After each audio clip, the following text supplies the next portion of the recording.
unknowingly. Half a month had already passed in Yunshin.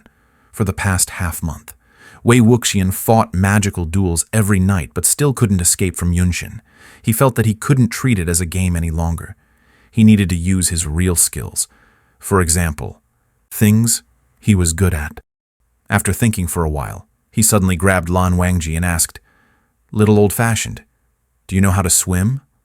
Lan Wangji nodded. "I know a bit," Wei Wuxian chuckled to himself, thinking, "No matter how skilled you are, you can't be better at swimming than someone who grew up in Lotus Pier."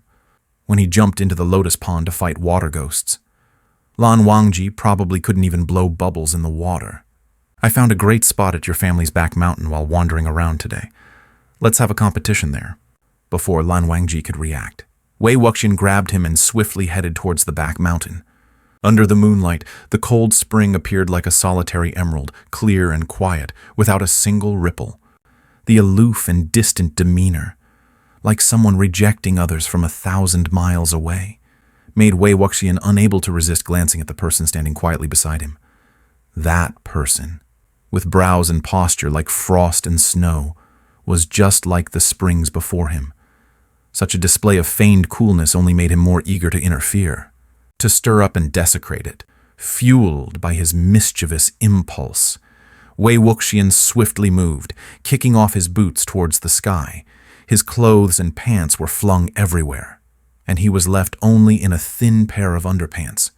Before Lan Wangji had a chance to protest, with a splash, he dove into the spring water. The moment he entered the water, he regretted it, shivering like a sieve. Sneezes came one after another, almost making him out of breath. A weak voice came through. "Why is it so cold here?" "Little old-fashioned, you didn't even give me a heads up. I wasn't prepared at all." Lan Wangji looked down at him condescendingly. "You brought this upon yourself." Though it was Wei Wuxian's idea, and he was the one who pulled Lan Wangji along. He had jumped into the water and felt cold. There was no turning back now. Wei Wuxian, gritting his teeth, splashed around awkwardly in the water, trying to generate some warmth. He taunted, "Hey, little old-fashioned, dare to compete? Are you scared? You're having fun up there. Why don't you get in the water? There's not enough space here to swim. So, why don't we have a breath-holding contest instead? If you lose, or if you forfeit, you have to let me go." Lan Wangji, seeing through his provocation, responded indifferently, "I never agreed to compete with you in this." He prepared to leave, lifting his leg to step away. At that moment, a trembling figure in the water lunged at him, tightly hugging him from the waist down. "Don't leave!" Lan Wangji, caught off guard, was pulled entirely into the water. After falling into the water, the trembling figure not only didn't let go, but clung to him even more tightly, refusing to budge, as if Lan Wangji was a lifeline. A shivering voice, vibrating against his chest, said, "So cold. I'm going to die. Little old-fashioned. Share me some warmth first." "No, let me go," Lan Wangji protested as he struggled to peel off Wei Wuxian, who was sticking to him like malt sugar, while making his way laboriously to the shore. Wei Wuxian, with a shameless plea in a tearful voice, begged, "Don't leave. Just for a while. It's so cold. Really freezing." Using the same tricks from their previous competition, Wei Wuxian clung tightly to Lan Wangji. No matter how much Lan Wangji tried to shake him off, he couldn't, sensing Lan Wangji's resistance weakening. Wei Wuxian only became more encouraged, shamelessly wrapping himself around him, sticking closely until every bit of air between them was squeezed out. Warmth flowed from Lan Wangji's body through the skin contact. Even their breathing synchronized. The warmth seeped in bit by bit. Wei Wuxian's lips, which had turned purple from the cold, gradually regained their color. He took a sharp inhale through his nose and sighed with a blissful satisfaction. "Little old-fashioned, you're really so warm." Little by little, Lan Wangji stiffened, becoming as immobile as a stone statue. After a short while, Wei Wuxian got what he wanted, having absorbed enough warmth and gradually adapting to the cold spring's temperature. He finally let go of Lan Wangji, getting down from his body. As his consciousness cleared and he reflected on his actions, he couldn't help but feel a bit embarrassed. Wei Wuxian rubbed his nose and said softly, sorry, just now I couldn't help it. Lan Wangji's face, frozen in place, showed no expression. Cautiously, Wei Wuxian edged closer. Are you angry? After a long moment, the eyelashes on the stone-like figure fluttered once, then again, slowly awakening before his eyes at a visible pace. I'm sorry. Over these past days of interaction, Wei Wuxian knew well that Lan Wangji didn't like being touched by others. Yet, despite Lan Wangji's serious warnings, he had repeatedly crossed that boundary. Reflecting seriously, Wei Wuxian realized that he had been almost completely unclothed just now, while Lan Wangji, though fully dressed, had been dragged into the water by him, soaked to the skin. They had been closely intertwined, their bodies pressed together with only the thinnest layer of fabric between them, making every inch of their bodies, private or not, distinctly perceptible in the darkness. Their heartbeats and breaths had mingled into one. Thinking of this, even Wei Wuxian himself felt his face burning with embarrassment. It was even more so for Lan Wangji, who had probably never even held someone else's hand in his life. It was truly too much. Swallowing nervously, Wei Wuxian stole a glance at Lan Wangji. It seemed that Lan Wangji had been so overwhelmed with anger that he had given up entirely, showing no expression and unable to even utter words of reproach or warning. Little old-fashioned. Are you okay? Wei Wuxian finally felt regret and fear. Don't scare me, okay?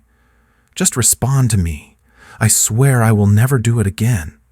I promise. From now on, I really won't touch you carelessly anymore. Could you just look at me? Hearing this, Lan Wangji finally glanced at him. For some reason, that look made Wei Wuxian feel extremely uncomfortable. Just as he was about to say something more, he heard an indifferent voice by his ear saying, "It's nothing." Wei Wuxian let out a long sigh of relief, no longer daring to mess around. After a few serious bouts, he ended up losing repeatedly. In the darkness of night, the cold spring water grew ever more chilling to the bone, making it unbearable for him at times, forcing him to surface while dressing on the shore. Wei Wuxian suddenly asked, "Little old-fashioned, where do you live?" Lan Wangji was slightly taken aback. "Why, do you ask that?" Wei Wuxian looked at him seriously. "I think. No more running. Yunshan is quite nice." Lan Wangji lifted his light-colored eyes and looked at him steadily. Wei Wuxian gave him a slight smile and said, "Wherever you live, I'll come find you during the day." The silence room. However, a few days after Wei Wuxian had voluntarily said he would come find Lan Wangji to play, he didn't show up anymore. Each time there was a break during his duties. Lan Wangji would go to the silence room hurriedly. He would rush in only to turn around and come back out, asking the patrolling juniors nearby, only to be told that Wei Wuxian hadn't shown up at all. Later, the rare sight of Lan Wangji appeared in the orchid room. It was still the early class on Qin theory, holding the Wangji Qin in his hands, the white tassels on the instrument fluttering. Lan Wangji descended like a figure in an ethereal painting. The orchid room instantly turned into a sea of blooming flowers, the girls almost unable to believe their eyes. The originally serene and solemn classroom was filled with the sound of racing hearts. Lan Wangji stepped in slowly, and wherever he went, the space would first clear out dramatically, only to be followed by a tidal wave of eager figures, each one nervous yet cautiously trailing behind him, eyes filled with anticipation and longing. The cold and bracing scent of sandalwood wafted through the air, eliciting a series of inhaling from those behind, leaving them being intoxicated amidst the scene of fluttering butterflies and buzzing bees. Lan Wangji's gaze roamed around, as if searching for someone. For the first time in his life, he picked up some tips from the girls on how to create an unexpected encounter. As he walked along, he secretly envisioned Wei Wuxian joking and playing with others, sticking out his tongue, and then turning around to see him, Lan Wangji, calmly walking into the orchid room. And then, Wei Wuxian would quickly realize that it was indeed Lan Wangji.